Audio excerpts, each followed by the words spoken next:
When we're trying to find credible sources for academic writing, there are three criteria that we need to look for.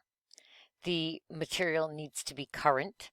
So we talked in another video about how to use the tools function in a Google search to set a custom date range. The next step is to ensure that the material is from an unbiased source. I don't want to be looking at a source that has something to profit or gain or an attitude against my subject. I need to try to find a source that's as neutral as possible.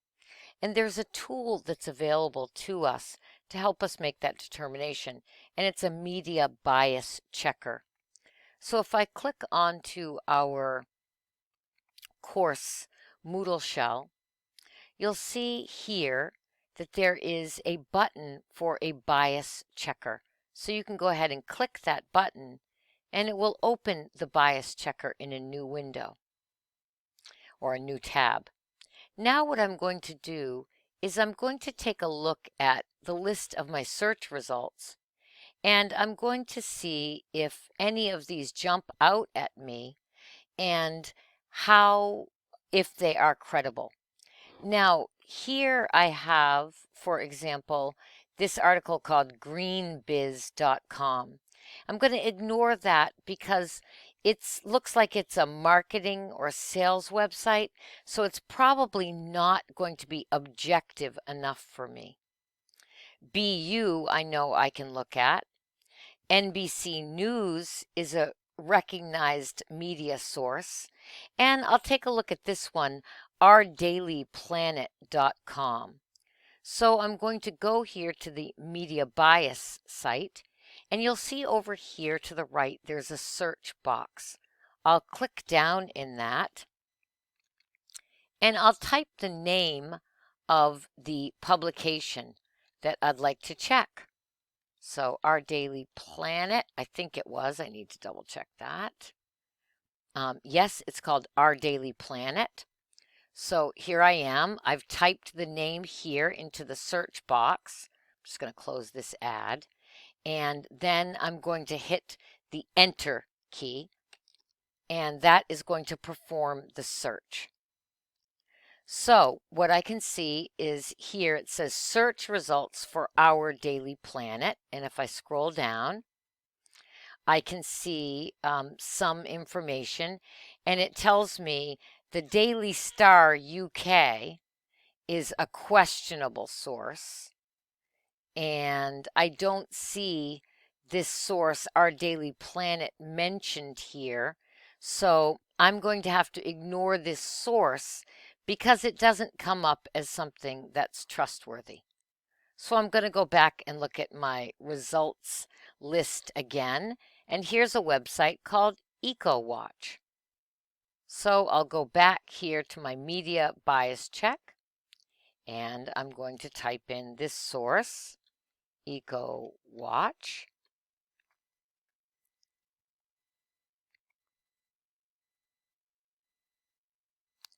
And then I now can see, if I click on Read More, that this reports a biased website. This has a left liberal bias, and we don't want to use anything that is that's too biased. So even though the factual reporting, the facts they base their material on, is high, they have too left-leaning of a bias to be a scholarly source. We really want to find articles that come within the left and right center and least biased if possible.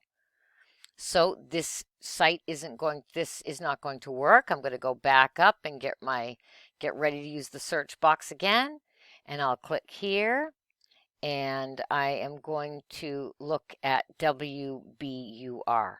So I'm going to go back here, and I'm going to type in WBUR and hit enter. And so I'm not getting anything here.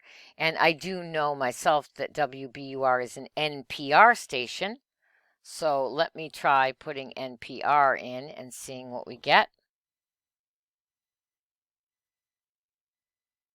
Here we are with NPR search results, and it tells us that it has a left center bias, so that's within the range of acceptability, especially when we're writing about something that isn't political.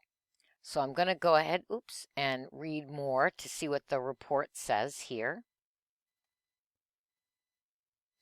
And it tells me that it's very high in factual reporting and that the bias comes within that range that's acceptable. So I would say that this is a source that I would accept. It talks a little bit here. They rate NPR as left center bias based on story selection that leans slightly left and high for factual reporting due to thorough sourcing and accurate news reporting. So that makes me confident about using this site. So I'm going to go back here and I'm going to click on and read this article. So that is how you check an article for bias using the bias checker. The next thing that I'll do is just quickly scan this article to make sure that it does in fact use expert information in order to make the case. So right now they're talking actually about Cape Cod. This could be very interesting if I decide I want to actually read about the Cape or do my research about the Cape. And I'm going to look. Now they're talking about Boston University chemist.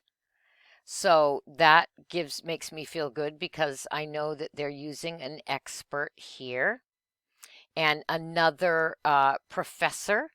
So I feel good about using this source, and I'll move on now to the next step of the process.